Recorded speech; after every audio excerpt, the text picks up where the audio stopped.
कहानी शुरू होती है सृष्टि की सबसे प्राचीन जाति प्रिकर्सर्स पूर्वजों से, फिर पूरी गैलेक्सी में फैलने वाले भयानक फ्लड के आतंक तक, और अंत में स्पेस एज में प्रवेश कर चुकी मानव सभ्यता तथा कवेनेंट के बीच छिड़े महायुद्ध तक। ये कहानी लगभग 1,50,00,000 वर्षों की समय यात्रा है, जिसमें अनगिनत जातियां शामिल हैं। इन सब के बीच उम्मीद की लौ जलाए रखने वाले स्पार्टन वॉरियर्स मानव जाति के अस्तित्व के लिए बार बार अपना बलिदान देते हैं। क्या आपको रीच ग्रह की वह घटना याद है जब कक्षीय बमबारी के बाद नोबल 6 का टूटा हुआ हेलमेट वीरान धरती पर पड़ा रह गया था? स्पार्टन सैनिक कभी मरते नहीं, वे सिर्फ अपने मिशन के दौरान मिसिंग इन एक्शन घोषित कर दिए जाते हैं। हेलो की दुनिया में आपका स्वागत है। अगर वे युद्ध चाहते हैं तो हम उन्हें युद्ध ही देंगे। ईसा पूर्व लगभग 1,50,00,000 वर्ष पहले रहस्यमयी प्राचीन सभ्यता प्रिकर्सर्स मिल्की वे गैलेक्सी में पहुंची। उन्होंने यहाँ सभ्यता के बीज बोए और लगभग 13 अरब वर्षों से शांत पड़ी इस गैलेक्सी में जीवन और विकास की नई शुरुआत की। लाखों वर्षों बाद उनके बनाए हुए अनेक उन्नत सभ्यताओं में से 3 सबसे शक्तिशाली जातियां उभरी: फॉरेनर्स, एंशिएंट ह्यूमंस और सेंसह्यूम। इनमें फॉरेनर्स पूरी गैलेक्सी के सबसे शक्तिशाली शासक बन गए। उनका साम्राज्य विशाल था, उनकी सेना अजेय थी और उनकी टेक्नोलॉजी बाकी दोनों सभ्यताओं से कई गुना आगे थी। उन्हें विश्वास था कि वही प्रिकर्सर्स के असली उत्तराधिकारी हैं और पूरी गैलेक्सी पर शासन करना उनका अधिकार है। लेकिन तभी एक चौंकाने वाली खबर फैली: प्रिकर्सर्स ने एंशिएंट ह्यूमंस को अपना उत्तराधिकारी चुना है और फॉरेनर्स को एक असफल सभ्यता मानते हुए भविष्य में समाप्त करना चाहते हैं। ये सुनते ही फॉरेनर्स का शासक वर्ग भड़क उठा। उन्होंने पहले हमला करने का फैसला किया और अपने ही सृष्टिकर्ताओं के खिलाफ एक विनाशकारी युद्ध छेड़ दिया। सबको हैरानी हुई क्योंकि प्रिकर्सर्स ने लगभग कोई प्रतिरोध नहीं किया। उनका अधिकांश समुदाय नष्ट हो गया, जबकि कुछ बचे हुए सदस्य गैलेक्सी छोड़कर लार्ज मैजेलानिक क्लाउड की ओर चले गए। कुछ विद्वानों का मानना है कि प्रिकर्सर्स के लिए शरीर केवल एक अस्थायी रूप था। उनकी चेतना पहले ही अमर हो चुकी थी। शायद उन्होंने जानबूझकर प्रतिरोध नहीं किया, क्योंकि वे देखना चाहते थे कि उनकी बनाई सभ्यताएं जीवित रहने के लिए कितनी दूर तक जा सकती हैं। लेकिन परिणाम ने उन्हें निराश किया। लगभग 2 लाख वर्ष ईसा पूर्व प्रिकर्सर्स पूरी गैलेक्सी से विलुप्त हो गए। उनके पीछे छोड़ी गई विशाल टेक्नोलॉजी और अरबों वर्षों का ज्ञान फॉरेनर्स के हाथ लग गया। अब फॉरेनर एम्पायर की राजधानी मेथ्रिलियन थी। उनका साम्राज्य लाखों प्रकाश वर्ष तक फैला हुआ था, जिसमें 30 लाख से अधिक ग्रह शामिल थे। उनके पास लाखों ऐसे स्टारशिप्स थे जो स्लिप स्पेस ट्रैवल कर सकते थे। अब वे सचमुच पूरी गैलेक्सी के निर्विवाद शासक बन चुके थे। उधर एक दूर स्थित नीले ग्रह पर एंशिएंट ह्यूमंस भी तेजी से उभर रहे थे। उन्होंने सेंसह्यूम के साथ मिलकर एक शक्तिशाली गठबंधन बनाया और अपनी राजधानी चरम हैकोर से विस्तार शुरू किया। इतिहास को बदल चुके फॉरेनर्स यह मानते थे कि वही प्रिकर्सर्स के असली उत्तराधिकारी हैं, इसलिए उन्होंने शुरुआत में एंशिएंट ह्यूमंस और सेंसह्यूम के विस्तार में कोई हस्तक्षेप नहीं किया।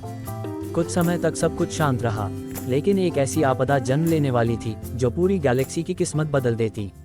गैलेक्सी छोड़ने के बाद भी प्रिकर्सर्स ने अपनी बनाई हुई इस दुनिया को पूरी तरह नहीं छोड़ा था। वे एक कठोर परीक्षा की तैयारी कर रहे थे। उनका उद्देश्य था ये देखना कि एंशिएंट ह्यूमंस वास्तव में उनकी विरासत के योग्य हैं या नहीं, और साथ ही अपने विरुद्ध विद्रोह करने वाले फॉरेनर्स को दंड देना।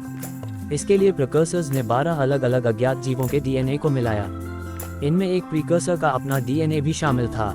इस प्रयोग से एक भयानक परजीवी जीव पैदा हुआ जो दूसरे बुद्धिमान जीवों को संक्रमित कर सकता था। यही आगे चलकर फ्लड कहलाया। शुरुआत में फ्लड को पाउडर के रूप में गुप्त तरीके से पूरी गैलेक्सी में फैलाया गया। संयोग से एंशिएंट ह्यूमंस उसे अपने उपनिवेशों तक ले आए। धीरे धीरे वह पाउडर पहले जानवरों को संक्रमित करने लगा, फिर इंसान भी उसकी चपेट में आ गए। संक्रमित होते ही उनके डीएनए बदल जाते, वे एक दूसरे को निगलने लगते और संक्रमण तेजी से फैलता चला जाता। यही था फ्लड, जो आगे चलकर पूरी गैलेक्सी का सबसे बड़ा खतरा बना। जब किसी ग्रह का सारा जीवन समाप्त हो जाता, तब फ्लड वहां से स्टारशिप लेकर अगले ग्रह की ओर बढ़ जाता। जहां भी वह पहुंचता, वहां केवल विनाश और मौत ही बचती। लगभग 1,10,000 वर्ष ईसा पूर्व फ्लड के बढ़ते खतरे को देखते हुए एंशिएंट ह्यूमंस और सेंसह्यूम अलायंस ने अपनी पूरी सेना की कमान महान सेनापति फोथेंचो को सौंप दी। वह उस समय मानव सभ्यता की आखिरी उम्मीद थे। कमान संभालते ही फोथेंचो ने पुरानी रणनीति बदल दी। उन्होंने सीधे मुकाबले के बजाय पीछे हटते हुए लड़ाई लड़ने का फैसला किया। नई नई कॉलोनीज बसाई गई ताकि अलायंस को रणनीतिक बढ़त मिल सके। जिन ग्रहों पर फ्लड पूरी तरह फैल चुका होता, उन्हें अलायंस स्वयं नष्ट कर देता ताकि संक्रमण आगे न बढ़ सके। लेकिन उन ग्रहों में कई ऐसे भी थे जो फॉरेनर्स के नियंत्रण में थे। ये देखकर फॉरेनर्स क्रोधित हो उठे। उन्हें लगा कि फ्लड जैसी कोई चीज है ही नहीं। उनके अनुसार एंशिएंट ह्यूमंस अपने विस्तार और आक्रमण को सही साबित करने के लिए झूठी कहानी गढ़ रहे थे। इसके बाद फॉरेनर एम्पायर ने विशाल स्टार फ्लीट तैयार की। प्रमीथियन कमांडर और डेडैक्ट के नेतृत्व में उन्होंने एंशिएंट ह्यूमंस और सेंसह्यूम अलायंस के विरुद्ध पूर्ण युद्ध छेड़ दिया। अब अलायंस दो मोर्चों पर फंस चुका था, एक ओर फ्लड था और दूसरी ओर फॉरेनर्स की अजेय सेना। ऐसा लगने लगा कि मानव सभ्यता का अंत निश्चित है, लेकिन तभी अचानक फ्लड रहस्यमय तरीके से गायब हो गया। इस घटना ने कई फॉरेनर नेताओं का विश्वास और मजबूत कर दिया कि फ्लड केवल अलायंस का झूठ था। उन्होंने और भी बड़े पैमाने पर हमला शुरू कर दिया और पूरे अलायंस को अपने साम्राज्य में मिलाने का निर्णय ले लिया। फ्लड के गायब होने के बाद फोथेंचो अपनी सेना को पीछे हटाकर अलायंस की राजधानी चरम हैकोर ले आए। वहां मौजूद अत्याधुनिक प्रीकर्सर टेक्नोलॉजी और उनकी शानदार युद्ध नीति की बदौलत उन्होंने फॉरेनर्स के लगातार हमलों को बार बार विफल कर दिया। ये घेराबंदी पूरे 50 वर्षों तक चलती रही। दोनों पक्षों को भारी नुकसान उठाना पड़ा, यहाँ तक कि फॉरेनर कमांडर डेडैक्ट के परिवार के सभी सदस्य भी इसी युद्ध में मारे गए। यहीं से डेडैक्ट और फोथेंचो के बीच ऐसी दुश्मनी पैदा हुई जो आने वाले इतिहास को हमेशा के लिए बदलने वाली थी। लगभग 106-445 BC डेडैक्ट ने अलायंस के अंदर मौजूद सेंसह्यूम के कुछ नेताओं को अपनी तरफ मिला लिया। उनकी गद्दारी की वजह से चरम हैकोर की अभेद्य रक्षा प्रणाली का रहस्य फॉरेनर्स के हाथ लग गया। मौका मिलते ही फॉरेनर्स ने अंतिम और सबसे बड़ा हमला कर दिया। पूरे 50 वर्षों तक चली घेराबंदी आखिरकार समाप्त हुई और इस बार जीत फॉरेनर्स की हुई। युद्ध जीतने के बाद उन्होंने एंशिएंट ह्यूमंस की याददाश्त छीन ली, उनकी उन्नत बुद्धि और टेक्नोलॉजी समाप्त कर दी गई, उन्हें फिर से आदिम मानव बना दिया गया और वापस उनके मूल ग्रह अर्थ पर भेज दिया गया। दूसरी ओर युद्ध के दौरान फॉरेनर्स का साथ देने वाले सेंसह्यूम को कोई दंड नहीं मिला। कहा जाता है कि इसी युद्ध में उन्होंने फॉरेनर टेक्नोलॉजी की असली ताकत देखी थी। यही कारण था कि लगभग 1 लाख वर्ष बाद उन्हीं के वंशजों ने फॉरेनर्स को देवता मानकर कवनेंट नाम का विशाल धार्मिक साम्राज्य बनाया। अब फॉरेनर्स पूरी गैलेक्सी के निर्विवाद शासक बन चुके थे, लेकिन एंशिएंट ह्यूमंस के क्षेत्रों पर कब्जा करने के बाद उन्हें एक चौंकाने वाला सच पता चला। जिस फ्लड को वे अब तक झूठ समझते थे, वह वास्तव में मौजूद था और उसकी शक्ति उनकी कल्पना से भी कहीं अधिक भयावह थी। फ्लड किसी भी समय फिर से लौट सकता था। इस खतरे को देखकर फॉरेनर समाज दो विचारधाराओं में बढ़ गया। पहला समूह, जिसका नेतृत्व मास्टर बिल्डर कर रहा था, एक ऐसे परम हथियार का निर्माण करना चाहता था जो फ्लड को हमेशा के लिए समाप्त कर सके। यही हथियार आगे चलकर हेलो रिंग्स के नाम से प्रसिद्ध हुआ। दूसरा समूह, जिसका नेतृत्व डेडैक्ट कर रहा था, शील्ड वर्ल्ड्स बनाने का समर्थक था। उसका मानना था कि अगर सभी जीवित प्रजातियों को इन विशाल सुरक्षित दुनियाओं में रखा जाए तो वे फ्लड से बच सकती हैं। लेकिन राजनीतिक संघर्ष में मास्टर बिल्डर की जीत हुई। शील्ड वर्ल्ड प्रोजेक्ट लगभग बंद कर दिया गया। डेडैक्ट और उसके समर्थकों को सत्ता से हटा दिया गया, कई नेताओं को निर्वासित कर दिया गया और अनेक लोगों की हत्या कर दी गई। जो कुछ शील्ड वर्ल्ड्स पहले से बन चुके थे, उनमें भी बहुत कम जीवन को सुरक्षित रखा जा सकता था। बाद में हेलो वॉर्स गेम में दिखाई देने वाला शील्ड वर्ल्ड 0459 भी इसी समय बनाया गया था। हजारों साल बाद जब इंसानों ने उसे खोजा, तब वहां केवल फ्लड का आतंक बाकी रह गया था। उधर निर्वासित डेडैक्ट को रेक्विएम नाम के शील्ड वर्ल्ड में भेज दिया गया, जहां वह गहरी नींद में चला गया। वह लगभग 1 लाख वर्षों तक वहीं सोता रहा, जब तक कि भविष्य में मास्टर चीफ उसे दोबारा जगाने नहीं आया। लगभग 101,000 BC लगातार बढ़ते फ्लड के खतरे को देखते हुए हेलो प्रोजेक्ट आधिकारिक रूप से शुरू किया गया। अगले लगभग 1000 वर्षों में 12 विशाल हेलो रिंग्स बनाए गए। प्रत्येक रिंग का व्यास लगभग 30,000 किलोमीटर था। ये साधारण हथियार नहीं थे, ये ऐसे बायो वेपन्स थे जो एक विशेष ऊर्जा तरंग छोड़कर किसी भी ग्रह या पूरे स्टार सिस्टम पर मौजूद सभी बुद्धिमान जीवों का सफाया कर सकते थे। चाहे वह फ्लड हो या कोई अन्य बुद्धिमान प्रजाति, कोई भी इसे बच नहीं सकता था। और यदि सभी 12 हेलो रिंग्स एक साथ सक्रिय हो जाते तो उनकी संयुक्त शक्ति पूरी मिल्की वे गैलेक्सी के हर बुद्धिमान जीव का अंत कर सकती थी। इसी दौरान लाइब्रेरियन, जो निर्वासित डेडैक्ट की पत्नी थी, अपने पति के अधूरे सपने को पूरा करने में जुट गईं। उन्होंने शील्ड वर्ल्ड प्रोजेक्ट की अवधारणा को आधार बनाकर 2 विशाल आग बनाए। फिर वे पूरी गैलेक्सी में घूम कर अलग अलग प्रजातियों के DNA और जीवन के नमूने इकट्ठा करने लगीं। उनका उद्देश्य था कि यदि सबसे बुरा समय आ जाए तो गैलेक्सी का जीवन पूरी तरह समाप्त न हो और भविष्य में फिर से बसाया जा सके। लगभग 100,300 BC लंबे समय से गायब फ्लड अचानक पहले से भी अधिक ताकत के साथ लौट आया। अब फॉरेनर्स का सामना अपने इतिहास के सबसे खतरनाक दुश्मन से था। यह महायुद्ध लगभग 300 वर्षों तक चलता रहा। अब फॉरेनर्स भी वही दर्द महसूस कर रहे थे जो लगभग 10,000 वर्ष पहले एंशिएंट ह्यूमंस ने झेला था। युद्ध के दौरान लाइब्रेरियन स्वयं अर्थ पहुंची। उन्होंने देखा कि जिन एंशिएंट ह्यूमंस ने कभी पूरी गैलेक्सी में स्टारशिप्स उड़ाए थे, वे अब अपनी सारी यादें खोकर आदिम जीवन जी रहे थे और रोज की रोटी के लिए संघर्ष कर रहे थे। जब लाइब्रेरियन को पता चला कि फ्लड के पहले युद्ध में एंशिएंट ह्यूमंस ने पूरी गैलेक्सी को बचाने के लिए कितना बड़ा बलिदान दिया था, तो उन्हें गहरा पछतावा हुआ। उन्होंने फैसला किया कि मानव जाति को एक दूसरा अवसर मिलना चाहिए। इसीलिए उन्होंने अफ्रीका में एक विशाल पोर्टल बनवाया, जिसके माध्यम से इंसानों और पृथ्वी के अनेक जीवों के नमूने आग तक पहुंचाए गए। लाइब्रेरियन का विश्वास था कि यदि कभी फॉरेनर्स हार जाएं, तो भविष्य में ह्यूमंस ही उनकी विरासत संभालेंगे और गैलेक्सी की सभ्यता को आगे बढ़ाएंगे। समय बीतने के साथ आखिरकार 12 विशाल हेलो रिंग्स का निर्माण पूरा हो गया, लेकिन परीक्षण के दौरान पता चला कि इनके मूल डिजाइन में गंभीर खामियां थीं। आखिरकार केवल एक रिंग, यानी प्रसिद्ध जीटा हेलो, को पूरी तरह कार्यशील रखा गया। बाकी 11 हेलो रिंग्स को दोबारा डिजाइन करके 6 छोटे हेलो रिंग्स में बदल दिया गया। इसके बाद जीटा हेलो और इन 6 नए रिंग्स को मिलाकर अंतिम हेलो अरे तैयार किया गया। हालांकि इन रिंग्स का आकार छोटा कर दिया गया था, लेकिन उनकी एक्टिवेशन स्पीड और विनाशकारी क्षमता पहले से भी अधिक बढ़ गई। यदि यह पूरा हेलो अरे एक साथ सक्रिय हो जाता, तो कुछ ही क्षणों में पूरी मिल्की वे गैलेक्सी के सभी बुद्धिमान जीव समाप्त हो जाते। ऐसा करने से फ्लड के लिए कोई जीवित मेजबान होस्ट नहीं बचता और भोजन के अभाव में वह भी धीरे धीरे नष्ट हो जाता। लेकिन इसका अर्थ ये भी था कि फॉरेनर्स अपनी ही सभ्यता का अंत कर देंगे। यह उनके लिए आखिरी और सबसे कठिन बलिदान था। इस बीच मास्टर बिल्डर, जो हेलो प्रोजेक्ट का प्रमुख था, हार मानने को तैयार नहीं था। उसने हर हेलो रिंग पर एक स्वतंत्र इकोसिस्टम और फ्लड रिसर्च लैबोरेटरी बनवाए।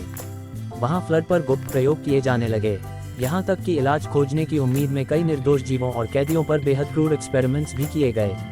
मास्टर बिल्डर चाहता था कि हेलो अरे चलाने से पहले फ्लड का इलाज खोज लिया जाए, लेकिन तभी एक ऐसी घटना हुई जिसने उसकी सारी योजनाएं बिखेर दी।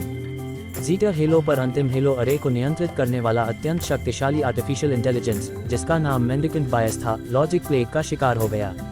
यह कोई साधारण वायरस नहीं था, ये प्रिकर्सर्स द्वारा फैलाया गया ऐसा मानसिक संक्रमण था जो किसी भी बुद्धिमान आई की सोच और निर्णय लेने की क्षमता को पूरी तरह बदल देता था। लॉजिक प्लेग से संक्रमित होने के बाद मेंडिकेंट बायस ने अपने ही निर्माताओं से विश्वासघात कर दिया। लगभग 100,000 ईसा पूर्व उसने हेलो रिंग्स का नियंत्रण अपने हाथ में ले लिया। सिर्फ इतना ही नहीं, फॉरेनर सेना में मौजूद अपनी सर्वोच्च अनुमति हाईएस्ट अथॉरिटी का उपयोग करके उसने लाखों फॉरेनर वॉरशिप्स पर भी कब्जा कर लिया। जब फॉरेनर्स ने अपनी ही स्टार फ्लीट को वापस लौटते देखा, तो उन्हें लगा कि उनकी सेना जीतकर आ रही है। लेकिन जैसे ही जहाज पास पहुंचे, उन्होंने देखा कि उन सभी वॉरशिप्स पर अब केवल फ्लड का कब्जा था। यहीं से फॉरेनर सभ्यता के अंतिम विनाश की शुरुआत हो गई। मेंडिकेंट बायस के नेतृत्व में फ्लड की विशाल सेना ने बिजली की गति से हमला कर दिया। फॉरेनर्स की एक एक रक्षा पंक्ति टूटती चली गई। उनकी शक्तिशाली सेनाएं, उन्नत टेक्नोलॉजी और विशाल साम्राज्य भी फ्लड के सामने टिक नहीं पाए। कुछ ही समय में पूरी गैलेक्सी में फॉरेनर्स की हार लगभग तय हो चुकी थी। लेकिन उन्हें एक बात अच्छी तरह पता थी, यदि फ्लड को नहीं रोका गया, तो वह पूरी मिल्की वे गैलेक्सी के हर जीवित प्राणी को निगल जाएगा। आखिरकार फॉरेनर्स ने अपनी बची हुई ताकत जुटाकर हेलो अरे का नियंत्रण दोबारा अपने हाथ में लिया। उन्होंने एक ऐसा निर्णय लिया जिसे इतिहास का सबसे दर्दनाक बलिदान कहा जा सकता है। उन्होंने हेलो रिंग्स को सक्रिय करने का फैसला किया। कुछ ही क्षणों में कई हेलो रिंग्स एक साथ चल पड़े। उनसे निकली विनाशकारी ऊर्जा तरंगे पूरी मिल्की वे गैलेक्सी में फैल गईं। जो भी बुद्धिमान जीवन आज्ञाशील वर्ल्ड्स के बाहर था, वह पल भर में समाप्त हो गया। फ्लड भी अपने सभी जीवित होस्ट्स को बैठा और धीरे धीरे नष्ट होने लगा। ये जीत नहीं थी, ये पूरी गैलेक्सी के अस्तित्व को बचाने के लिए दिया गया अंतिम बलिदान था। उधर लाइब्रेरियन द्वारा पहले से आग पर सुरक्षित रखे गए इंसानों और अन्य प्रजातियों के नमूने इस महाविनाश से बच गए। जब सब कुछ शांत हो गया, तो आग ने उन सभी प्रजातियों को फिर से उनके अपने मूल ग्रहों पर वापस भेज दिया। इंसानों को भी दोबारा अर्थ पर बसाया गया। यहीं से एक नए युग की शुरुआत हुई। समय के साथ मानव और अन्य बची हुई प्रजातियां फिर से विकसित होने लगीं। धीरे धीरे पूरी गैलेक्सी में जीवन वापस लौट आया, जबकि कभी पूरी गैलेक्सी पर राज करने वाले फॉरेनर्स और भयानक फ्लड इतिहास के अंधेरे पन्नों में खो गए। हजारों वर्षों बाद अलग अलग सभ्यताओं को फॉरेनर्स के प्राचीन अवशेष मिलने लगे, लेकिन इतना लंबा समय बीत चुका था कि कोई भी उनके असली इतिहास को नहीं जानता था। इसलिए अधिकांश जातियों ने उन रहस्यमयी संरचनाओं को देवताओं की विरासत मानकर उनकी पूजा शुरू कर दी। यहीं से भविष्य में कवनेंट के उदय की नींव रखी गई। लगभग 2200 ईसा पूर्व संस्यूअम जाति फिर से एक उन्नत स्पेस सिविलाइजेशन बन चुकी थी। उन्होंने पूरे गैलेक्सी में फैले कई फॉरेनर रेलिक्स खोज निकाले और उनका अध्ययन शुरू किया। लेकिन इन प्राचीन अवशेषों को लेकर उनकी अपनी जाति दो अलग अलग विचारधाराओं में बढ़ गई। कंजर्वेटिव ग्रुप का मानना था कि फॉरेनर्स देवता थे, इसलिए उनकी छोड़ी हुई हर वस्तु पवित्र है, उसे छेड़ना या उसके रहस्यों को खोलना पाप होगा। वहीं रिफॉर्मिस्ट ग्रुप का विश्वास था कि इन रेलिक्स का अध्ययन करके उनकी टेक्नोलॉजी का उपयोग करना चाहिए, ताकि उनकी सभ्यता और अधिक शक्तिशाली बन सके। यह मतभेद धीरे धीरे इतना बढ़ गया कि पूरे 100 वर्षों तक चलने वाला भीषण सिविल वॉर छिड़ गया। आखिरकार कंजर्वेटिव ग्रुप जीत गया। रिफॉर्मिस्ट्स के अधिकांश लोग युद्ध में मारे गए। सिर्फ लगभग 1000 लोग ही जीवित बच सके। उन्होंने एक प्राचीन फॉरेनर स्टारशिप एनाडाइन स्पिरिट पर सवार होकर अपना ग्रह छोड़ दिया और अनजान गैलेक्सी की ओर निकल पड़े। यही निर्वासन आगे चलकर उनके लिए वरदान साबित हुआ, क्योंकि लगभग 1500 वर्ष बाद उनके मूल ग्रह का सूर्य अस्थिर हो गया और एक भयानक स्टेलर कैटास्ट्रोफी में पूरा ग्रह नष्ट हो गया। वहां मौजूद करोड़ों कंजर्वेटिव सन्स उसी आपदा में मारे गए। यदि रिफॉर्मिस्ट्स ने उस समय ग्रह न छोड़ा होता तो उनकी पूरी जाति हमेशा के लिए समाप्त हो जाती। लगभग 938 BC, हजारों वर्षों तक अंतरिक्ष में भटकने के बाद रिफॉर्मिस्ट्स को एक रहने योग्य ग्रह मिला। वहीं उनकी मुलाकात उस ग्रह की शक्तिशाली योद्धा जाति संघेली से हुई। लेकिन जल्द ही उन्हें पता चला कि संघेली भी फॉरेनर्स को देवता मानते हैं और उनके रेलिक्स को पवित्र समझते हैं। इस बात पर दोनों सभ्यताओं के बीच भीषण युद्ध छिड़ गया। संघेली असाधारण योद्धा थे, लेकिन सन्स के पास कहीं अधिक उन्नत टेक्नोलॉजी थी। लगभग 80 वर्षों तक दोनों पक्ष लगातार लड़ते रहे। दोनों को भारी नुकसान उठाना पड़ा। आखिरकार दोनों ने समझौता करने का निर्णय लिया। संघेली ने फॉरेनर रेलिक्स के अध्ययन की अनुमति दे दी और सन्स ने संघेली की धार्मिक मान्यताओं का सम्मान करते हुए फॉरेनर्स को देवता मान लिया। यही समझौता आगे चलकर इतिहास बदलने वाला था। लगभग 852 BC, दोनों जातियों ने मिलकर एक नए साम्राज्य की स्थापना की, जिसे पूरी गैलेक्सी ने कवेनेंट के नाम से जाना। कवेनेंट की स्थापना के बाद सन्स ने प्रॉफिट्स पैगंबरों की भूमिका संभाली। उनके हाथों में पूरे कवेनेंट की धार्मिक और राजनीतिक सत्ता आ गई। दूसरी ओर संघेली को एलीट वॉरियर्स बनाया गया। वे कवेनेंट की सबसे